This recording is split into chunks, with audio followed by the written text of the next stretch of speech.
Welcome back, legends. I hope you're all awesome.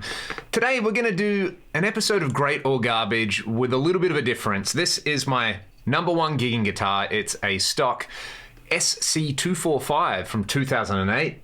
Lovely take on a Les Paul by PRS, and I have played this guitar a lot and recorded with it a lot, and I've kind of flip-flopped between two main string brands on it. If I have been touring or gigging a lot, I would just slap on a set of Ernie Ball 10 to 52s for every gig, and having fresh strings is a real nice luxury every time you do a brand new gig. But if I was maybe gigging a little less often or at home a lot more, this is my go-to string, the Elixir 10 to 52, the NanoWebs. They're coated. I like the fact that they're coated. I think it kind of adds a little bit of extra width to the string or something like that. So they feel like a slightly larger gauge, and they just work really, really well on this particular guitar. And I'm pretty sure the last couple of Ragdoll singles and the last Ragdoll album we did, I just left the same set of 10 to 52 Elixir NanoWebs on the guitar. Obviously not the same set across like a 4-year period, but you know, for the album it was one set of strings, and then for the batch of singles that we did, it was the same set of strings. So 2 sets of strings. I digress. Elixir, because of the pandemic, have stopped making these, like my favorite strings ever, and I was able to get like 3 sets of these for about 50 Australian dollars, which is a pretty good price considering I can slap them on this guitar or I can slap them on any of my other guitars that I have here that I don't really gig that often. And you know, I can get like 6 to 9 months out of a set of strings. I went to put that on the desk and I dropped it. Shows how coordinated I am. It gives you a clue that I'm not the best with breaking stuff. So, because they don't make those, a lot of people suggest that I try these D'Addario. Does that even come up? There you go, the NYXLs. And you know, there's a little blurb on the back. It says, play fearlessly, which I hope we all do.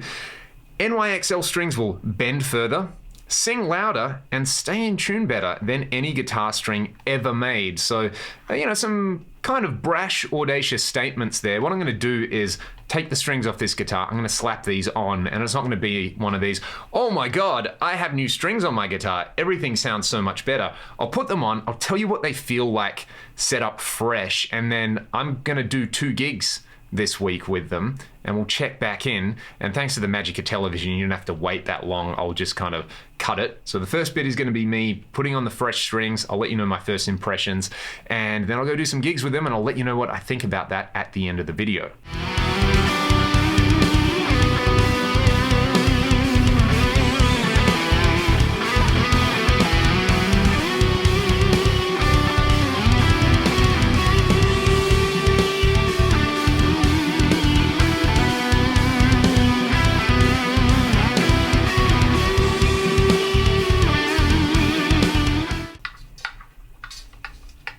Alrighty, there you go, an entire string change in less than 10 minutes. That's one of the joys of having locking machine heads. And on this particular guitar, that is actually the one thing that I have changed. I always say this is a stock PRS, but it's stock except for the fact that I changed the machine heads to Goto SD90s. Now, I normally tune to drop C, so let's just pull this into drop C. There's my C, and what does this need to be, a G or something like that?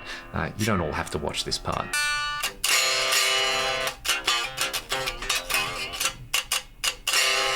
All right, I've got them in tune, and feel-wise, they just kind of feel like a set of strings. You know, they don't have that slippery, silky thing that Elixirs have, which I know some people absolutely love, like me, and other people are not that into. So if you just like standard guitar strings, I can't really notice any big difference from like a set of standard Ernie Balls or D'Addarios or anything like that. You know, they're nice and loud and nice and bright, as you would expect a fresh set of strings to sound. Let's just quickly pummel them through some immense distortion, and then I'll take them away, gig them, and I'll let you know my thoughts, and maybe we can hear them after they've settled in for a couple of days.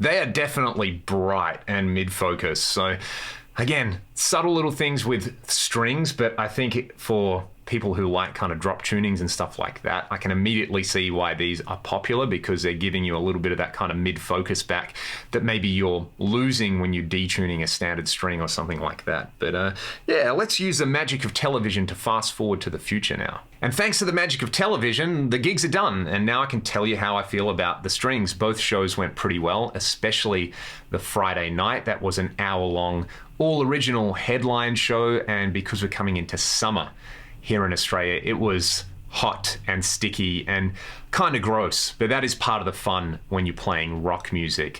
The best thing that I can say about these strings is that at no point during the gigs did I think about my strings. I just did the gigs, so they were transparent in that respect. And that does sound like a weird thing to say, but I've done gigs with either different gauges or different brands of strings where it's weird and I notice them and the whole gig kind of becomes a chore. So they could definitely be a replacement for my Elixirs at this stage. I do miss the silky feel on the Elixirs, and since we did the last show and I just took my guitar off, put it into my gig bag and hadn't checked it until I pulled it out to tune it for this video, the strings are definitely crustier than I would expect than with the Elixirs. I think the Elixirs do kind of stay a little bit more fresh, but again, they've got that thing that some people don't like where they are a coated string and they definitely feel different. These don't feel exactly the same way they do as when I put them on the guitar.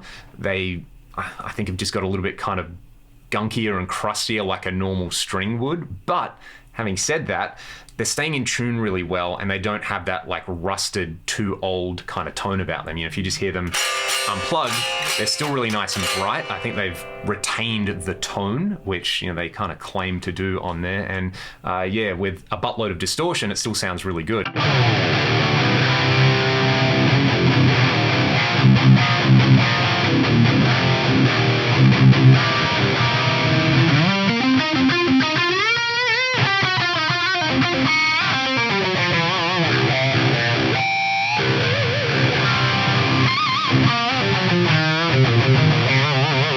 So that's where I live doing shows anyway, so who knows how much difference you can hear there, but they've stayed nice and bright. And I will say, I actually tuned my guitar less at this particular gig. So based on a highly scientific sample size of 1, do they stay in tune better? I don't know. I would actually have to scientifically evaluate that, but this video isn't about that. I just wanted to try these strings and see how they worked for a gig.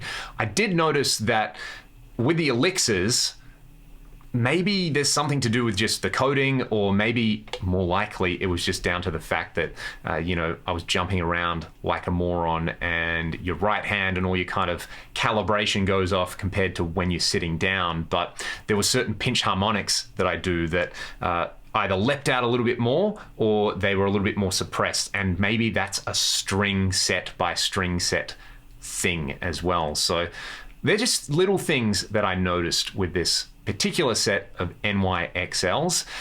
Could they be a replacement for the Elixir 10-52s that I am so used to? I'll say this, I'm not unhappy with these. At the moment, you know, they're staying bright. Yeah, they need a little bit of a clean. They seem to stay in tune really, really well. And at the end of the day, that's kind of all I care about with a string. I'm not one of these people who gets super in-depth and super nerdy about, you know, the construction or the materials or anything like that. As long as I don't break them much, as long as they stay in tune, and as long as they don't get super duper gunky after about a month, I'm more than happy to pay the price for them over a regular set of strings. So while they may be 3 or 4 times the price of a set of Ernie balls or something else like that, they do feel like a premium string, which I like. And as soon as Elixir 10-52s are more widely available, maybe I will do a direct shootout. Let me know if that's something any of you are interested in. And if you're an NYXL user or an Elixir NanoWeb user, let me know in the comments. I want to know your thoughts, and I want to hear from some people about whether they've made the transition, whether they think it's worth spending the money on these, kind of so-called advanced or modern string sets. Let me know what you all think in the video description. And thanks so much for watching. This video was a little bit different to the normal thing I do, where, it was very much just based on my thoughts and feelings, and it's totally subjective. So feel free to weigh in with your totally subjective thoughts and feelings. I hope you all have a fantastic day, and I'm just going to play you all out with a bunch more distortion. Feel free to criticize the fact that I did not play with a clean tone in this video at all, and I'll see you all next time. Thanks for watching.